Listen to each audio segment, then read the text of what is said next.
I'm going to be reviewing Foxygen Hang.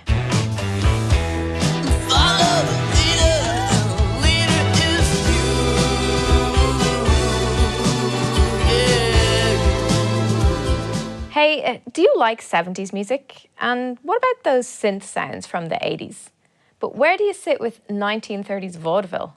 You're going to need to ask yourself all of those questions before you attempt to listen to Hang, the 5th album from this Californian duo. I mean, I like a good homage or a pastiche. And when Foxygen released We Are the 21st Century Ambassadors of Peace and Magic in 2013, I was totally on board with their plundering of the greats of 70s psychedelia and rock. So as Hang kicks off with Hammond organ, some dramatic tremolo from what sounds like a pretty sizable string section, and throw in the use of enthusiastic horns, I'm strapped in and ready for some nostalgic deference to the greats. But pretty quickly, I began to wonder which great I was actually paying homage to. From the sweeping opener, Follow the Leader, which makes full use of the 40-piece orchestra playing on this record, the album immediately drops down to an 8-piece vaudevillian group for the second track. There's even a breakout tap dancing section. And just as I'd started to get my head around what was beginning to sound like a comic musical, they introduced the 80s to the fray on the track Mrs. Adams with some dramatic synth keys. It doesn't end there. There's a Tiny Dancer ripoff in the track on Lancashire that morphs into an odd Neil Young-Springsteen hybrid. Feeling confused yet? Hang is a short yet ambitious album. I can see people really digging the musical arrangements, but for me, it just didn't gel together. On Lancashire in particular is one song that sounds great in isolation, but put these tracks all together and it just doesn't sound cohesive. Hang feels like Foxygen's attempt to distance themselves from definition, and I can't deny they've done a wonderful job in doing just that. So Bernard, the question I have for you is, are you ready to hang out with Foxygen? No. What a piece of utter tripe. It's tosh. It is just wanking to the nth degree by people who had a couple of good ideas and thought, why don't we throw everything in and then say, look how clever we are. Literally everything. They didn't leave anything out. And it's not clever. It's just a waste. It's extravagance without purpose.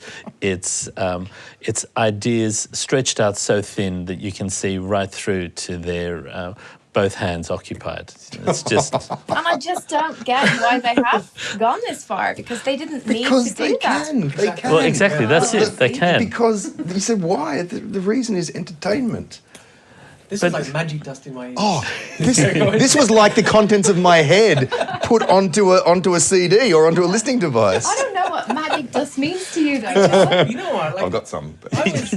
Let's smoke it later. I was kind of amazed at the end of it when it came into the album. I think it's only a notch over 30 minutes long. Yeah, it's pretty short. It's got so many ideas in there. I thought it had to at least have been twice like not because it was bad, but just because wow, I can't believe that all that's been fit into such. It could definitely have been half. I think an EP would have been tolerable. Imagine just being able to go, here's a 40-piece orchestra, I want it on everything. Like it's brilliant. And I'm guessing they probably wrote some of those parts, or at least helped direct those parts. And I'm not saying that I get to the end of the album and I actually remember many of the songs. I think there are some good hooks in there, and certainly I think Follow the Leader, the first single, it's definitely been rattling around in my head.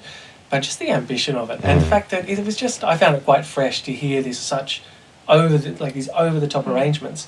And it also reminded me of one of my favourite albums of all time, which is Spilt Milk by Jellyfish, this band from the 90s who took the Beatles and classic rock and pop and even lullabies and made this incredible album, much better than this album. But I just felt like it was cut from the same cloth, so I think perhaps for that reason. There's just no thread through it. Well, exactly. But you know what the thread is? A Spotify playlist of hits of the 60s and 70s. There was Van Morrison, there's obviously David Bowie, there's Elton John, as you said, there's Neil Diamond. He does this amazing vibrato in his voice that does Neil Diamond. There is a Neil Diamond moment. And what I got out of this was Beck, I got Ween, I got Flight of the Conchords. Just these two guys who have these crazy ideas and like, why don't we do this? Why don't we go and do this?